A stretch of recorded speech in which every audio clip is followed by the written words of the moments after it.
Alright, alamin natin ang kalagayan ng ating mga kababayan dyan po sa Negros Occidental, mga kapuso. Kaugnay pa rin po ng pagputok ng Bulkang Kanlaon. Meron tayong makakasama. Pakilala mo na, Director siya, ang ating mga kasama ngayon. Ang atin pong makakasama ngayon, walang iba kundi ang Provincial Director ng DTI Negros Occidental, si Engineer Lina Joy Cardinal. Good morning po, ma'am. Director, good morning. Good morning, Director Che. Good morning, Sir Joel. Good morning sa lahat na nanonood at nakikinig ng program na to. Ako, bata pa pala si Director Lina. Pero may problema kayo dyan sa Negros Occidental. Ma'am, kamusta ba ang mga kababayan natin sa Negros dahil dito sa pagputok ng Bulkang Kanlaon? Isang municipality lang in Negros Occidental ang affected, ang La Castellana, Municipality of La Castellana. So may mga residentes sa mga affected barangays. Affected barangays lang, not whole of the municipality. So okay. ang nasa evacuation centers ngayon dahil sa mga sa danger sa kanilang mga lugar. So ilang barangays lang 'yon, sir. Talagang kitang-kita ko yung punto ni Ma'am ni Ma'am Lina.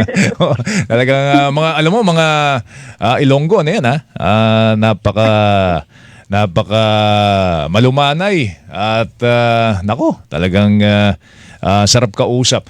Director Lina, so isang bayan lang po, La Castellana, pero sila ba ay deklarado ng under state of calamity?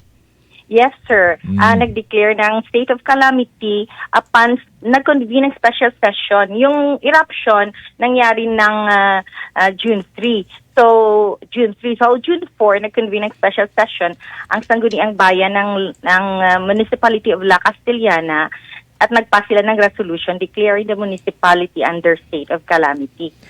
Not the whole province, ma'am? No, sir. Yung municipality lang nila.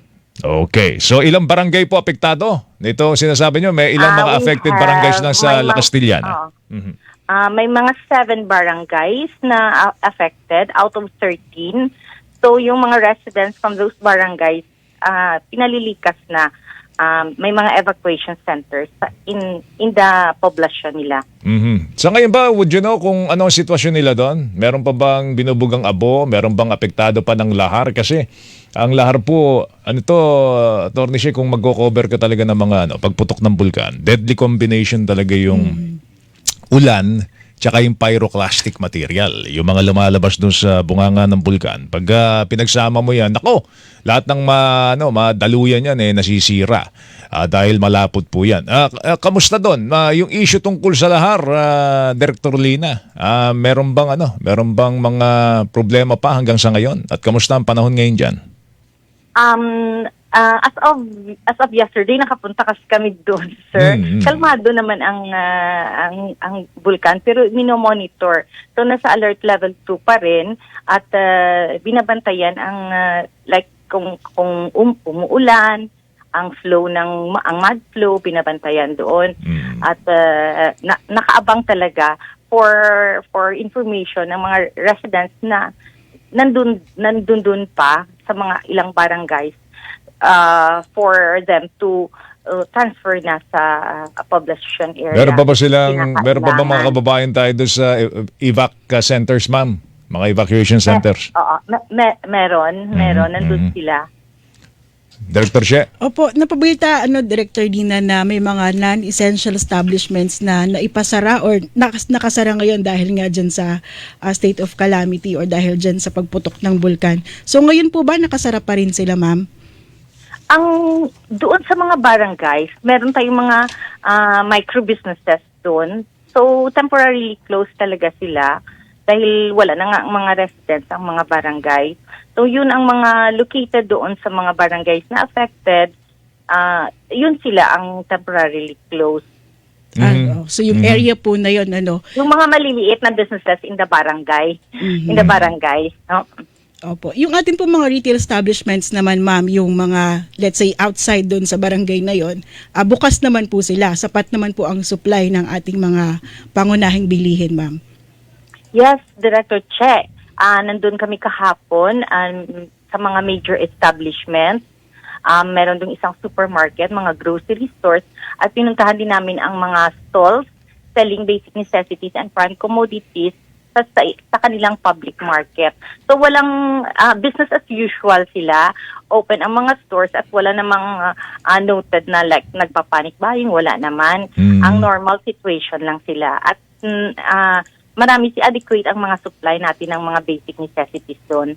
Pero ang state of calamity nakadeklara sa La Castillana. So buong munisipyo po ng La Castillana ay naka-price freeze ngayon, tama ba?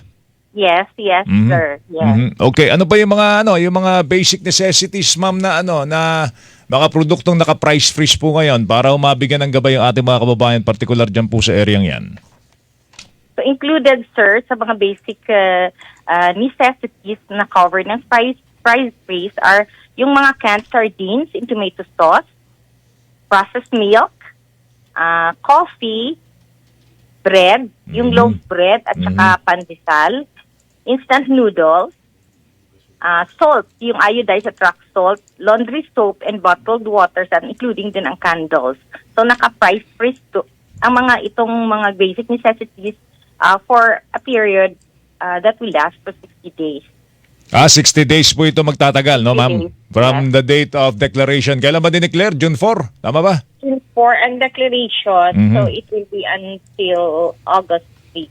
Oo. Tingin nyo ba tatagal pa itong sitwasyong ito diyan sa sa La Castillana, diyan sa probinsya ng Negros? So, yun ang ino-observe ng authorities, sir, ang activity ng volcano ng Mount Canlaon. Pero yung situation natin as to the prices and supply of our basic necessities and including na rin ang mga prime commodities sa mga supermarket and grocery stores, ang stable siya, sir. Na-interview namin ang store supervisors. Meron silang, in ordinary situation, nagbabuffer sila ng 2 months stock. At weekly naman ang delivery ng mga supplies.